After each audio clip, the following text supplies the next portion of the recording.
cette question du handicap à l'échelle mondiale est une question très très importante.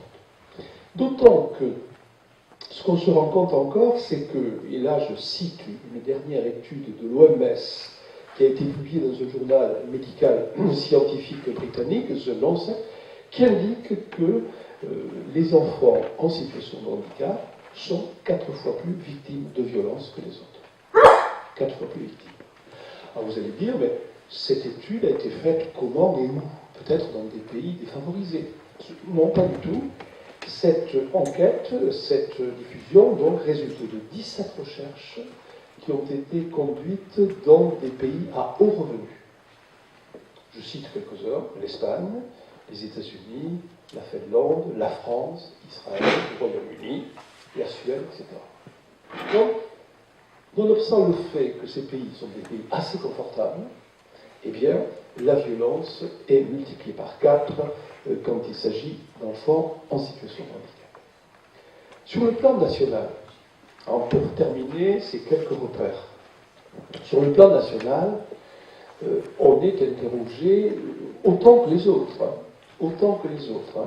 À se dire, tout ça, ça se passe ailleurs.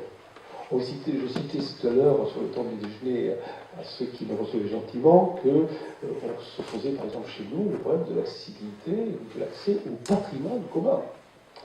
Et je trouvais ce chiffre dans la presse dernièrement: 1/4 des écoles primaires construites depuis 2008, nous fêtons cette année le 10e anniversaire de la loi du 11 février 2005. 1/4 des écoles construites depuis 2008 n'est pas accessible. N'est pas accessible. Ça pose question. Deuxième chiffre que je relevais dans la presse récente: 20 000 enfants en situation de handicap sont sans solution de scolarisation aujourd'hui. Ce qui n'invalide pas, et ce qui ne discrédite pas, les progrès qui sont faits. Ce qui nous fait avancer, c'est de voir les efforts que nous avons encore réalisés. Alors vous le voyez, dans ce contexte, on recourt de plus en plus à ce contexte international, national aussi, on recourt de plus en plus à un concept qui est celui de société inclusive. Alors on va essayer de bien faire le point ensemble sur cette question-là pour ne pas tomber dans des sortes de coquetteries rhétoriques. Ça ne sert à rien, vous n'avez pas du tout envie de perdre votre temps sur ces questions-là. Cette question de la société inclusive donne lieu à beaucoup de déclinaisons. Vous entendez autour de vous, j'en cite quelques-unes, on parle évidemment d'école inclusive, on parle, c'est écrit dans la loi, justement, on parle de pratiques artistiques inclusives, touristiques, d'entreprises inclusives. J'étais dernièrement dans le Nord avec le patronat, et ils développent cette notion d'entreprise inclusive. On parle de politique, de législation inclusive. On aspire à un développement inclusif, bref, à une culture inclusive. Donc on décline ce terme très très largement. Cependant, ce concept qui se diffuse, donc à assez grande vitesse, et très largement, bien au-delà des frontières. J'étais la semaine dernière en Italie, c'était ça tout à fait au cœur des préoccupations. On peut le suspecter, comme je disais à l'instant, de n'être qu'un écran de fumée. Je dis c'est que c'est un nouvel écran de fumée rhétorique, c'est une sorte de lieu commun, une sorte, comment dire, de nouvelle musique d'ambiance. Il y a un effet de mode. On se dit ça arrive, et puis ça passera aussi vite que c'est arrivé. Ou alors, est-ce que ça constitue véritablement un changement de point de vue? Penser une société comme inclusive. Est-ce que ça nous appelle à avoir autrement la vie commune dans une société? Est-ce que ça représente une vision renouvelée? Auquel cas, ça vaut le coup de s'y arrêter. Alors comme souvent on ne prend pas le temps d'aller jusqu'au sens profond des choses, on dénature les choses. Et je vais vous donner 2 sources qui m'ont amené. En fait, c'est pas un dernier livre, j'ai lu écrire ce livre en 2012, mais il a fait l'objet de plusieurs rééditions, mais il date de 2012. Sans vous faire sourire, dans une réunion pédagogique, c'était à Clermont-Ferrand, au dôme de Clermont-Ferrand, qui réunissait l'académie. Et donc, c'était sur l'idée d'école inclusive. Et un enseignant dans la salle, c'était un inspecteur qui s'exprimait au début de la conférence, et l'enseignant de la salle dit: Monsieur l'inspecteur, est-ce que vous pourriez nous dire la différence entre inclusion et intégration? Alors l'inspecteur lui dit: écoutez monsieur, c'est une très bonne question, je vous remercie de l'avoir posée, je pense que tout le monde va profiter de votre question, bienvenue. Vous voyez, on sentait qu'il fallait un petit peu de temps pour répondre. Je ne suis pas en train de me moquer de lui. On était dans l'embarras. Et il a répondu: mais je crois que c'est clair, vous avez vu que les classes se sont maintenant débaptisées et rebaptisées d'intégration. Vous savez, les CLIS qui sont maintenant des classes d'inclusion. Vous comprenez bien que cette réponse, elle n'était pas satisfaisante. C'était débaptiser des classes et rebaptiser, ça ne donnait pas le sens du concept. Il était embarrassé, moi je l'aurais été aussi, à ce moment-là. Alors, on va se demander d'abord vraiment la naissance de ce concept. Ce concept de société inclusive, il naît dans un temps très paradoxal. Très très paradoxal. Ce temps très paradoxal, je le définis comme aussi obscur que lumineux.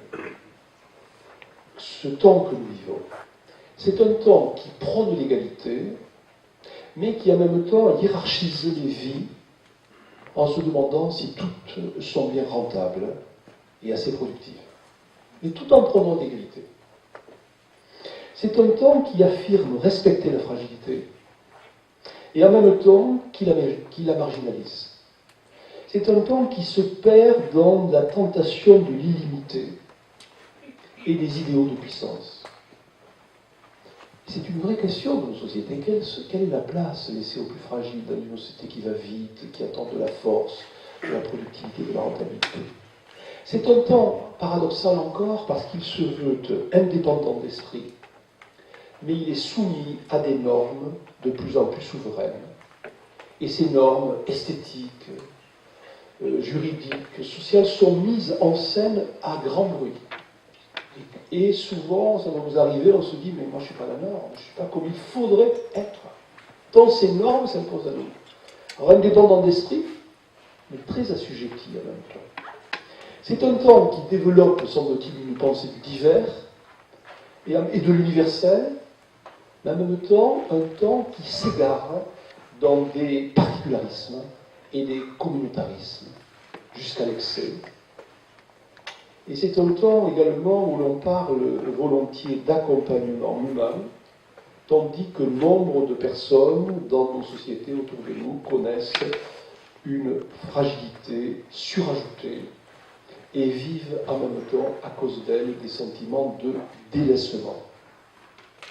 Alors ce concept, il naît donc dans un temps de progrès sans précédent, et ça on peut s'accorder là-dessus.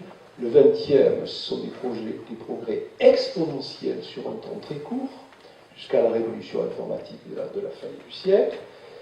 C'est vrai dans le domaine scientifique, technique, c'est vrai dans le domaine de la connaissance de la vie, de l'univers, et tout ça, ça change le visage de nos vies. Et en même temps, tous les sociologues s'accordent à le reconnaître, malgré ces progrès, les inégalités s'accentuent, ici comme là-bas. Et ce n'est pas vrai que là-bas, c'est vrai ici. C'est vrai ici. Parce que dans nos sociétés industrielles, il y a un homme qui fait régner une sorte de loi terrain du marché, c'est l'homme économique. L'homme économique. L'idée est qu'il s'immisce partout, y compris dans l'éducation, dans les lieux de soins, dans les lieux médico-sociaux. On est là dans ces logiques-là. Et on assiste à quelque chose de paradoxal, c'est-à-dire qu'à l'encontre d'un espoir séculaire de réduction des inégalités, eh bien, les écarts s'accentuent. Je le formule comme ça, et c'est certainement un des plus grands dangers de notre temps.